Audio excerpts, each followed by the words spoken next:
अस्सलाम वालेकुम दोस्तों, तुसी देख रहे हो सीन पंजाब टीवी ते मैं तुहाडा मेज़बान अमीर रमज़ाद। दोस्तों अज असी वीरां भरावां वास्ते एक गां की वीडियो लैके हाज़र होए हैं। दूसरा सूआ सूई है, पिछे दे बच्ची है।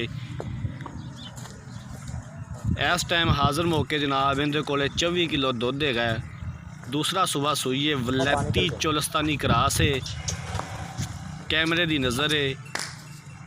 2,40,000 रुपये का मालिक डिमांड करते हैं। प्यार मुहब्बत असी इंशाअल्लाह ताला जनाब ज़रूर करावांगे।